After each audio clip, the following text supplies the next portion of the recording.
ভারতের পশ্চিমবঙ্গে বিধানসভা নির্বাচনে বিজেপির নিরঙ্কুশ জয়, তিস্তা মহাপরিকল্পনা বাস্তবায়ন নিয়ে আশার আলো দেখছেন উত্তরাঞ্চলের মানুষ।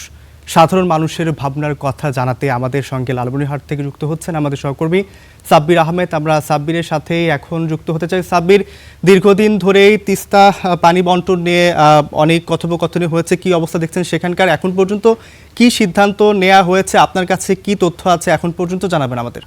জি, আপনাকে ধন্যবাদ। আসলে গত দুদিন আগে ভারতের সদ্য সমাপ্ত বিধানসভা যে নির্বাচন হয়ে গেল, সেই নির্বাচন পরবর্তী সময়ে লালমনিরহাটের মানুষ নতুন করে স্বপ্ন দেখতে শুরু করেছে।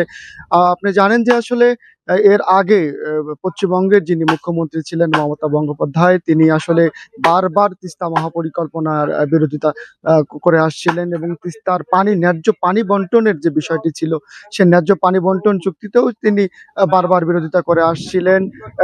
কেন্দ্রীয় সরকার রাজি থাকলেও কিন্তু মমতা বন্দ্যোপাধ্যায় তিনি কিন্তু এই চুক্তির বিরোধিতা করে আসছিলেন। লালমনিরহাটের মানুষ গত দুদিন আগে এই সরকার পরিবর্তন হওয়ার পর থেকে মানুষ নতুন করে আশা বাঁধতে শুরু করেছে যে তিস্তার যে ন্যায্য পানির হিস্যা যেটি রয়েছে, আসলে এই সময় লালমনিরহাটের তিস্তায় কিন্তু পানি একেবারেই শূন্য থাকে। মানুষ নতুন করে ভাবতে শুরু করেছে যে যেহেতু বিজেপি সরকার কেন্দ্র এবং পশ্চিমবঙ্গে সরকার গঠন করেছে, তাই এবার হয়তো তিস্তার ন্যায্য হিস্যার পানির হিসাব লালমনিরহাটের মানুষ পাবে। এ নিয়ে লালমনিরহাটের যে হাট বাজারগুলো রয়েছে, সেই বিভিন্ন প্রান্তেই তারা আলোচনা করছেন যে নতুন সরকারের অধীনেই এই পানি চুক্তি হবে এবং তিস্তার যে মহাপরিকল্পনাটির কথা হয়েছে, সেই মহাপরিকল্পনায় ভারতের কোনো বাধা থাকবে না বলে এই মানুষ ভাবছেন।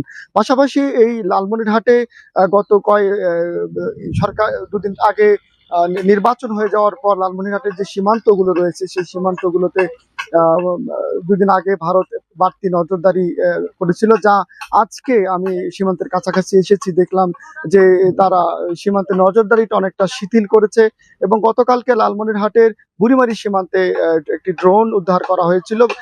বিজিবি আনুষ্ঠানিকভাবে জানিয়েছেন যে তাদের এটি ভারতের ড্রোন এবং ভারতীয় কর্তৃপক্ষ বিজিবির সঙ্গে যোগাযোগ করার চেষ্টা করেছে এবং এই ড্রোনটি তারা বলতে চেষ্টা করেছে যে দুর্ঘটনা কবল পড়ে বাংলাদেশের 10 গজ সীমান্তের ভেতরে প্রবেশ করে। সব মিলে লালমনিরহাটের মানুষ যে পশ্চিমবঙ্গের সরকার পরিবর্তন হলো, নতুন বিজেপি সরকার আসে, তাদের কাছে প্রত্যাশা একটাই, যাতে লালমনিরহাটের সীমান্ত স্থিতিশীল থাকে এবং তিস্তার ন্যায্য পানির হিস্যা এবং তিস্তা মহাপরিকল্পনা বাস্তবায়ন হয়। এই নতুন সরকারের কাছে লালমনিরহাটের মানুষের এই প্রত্যাশা। সাব্বির, আপনাকে অসংখ্য ধন্যবাদ।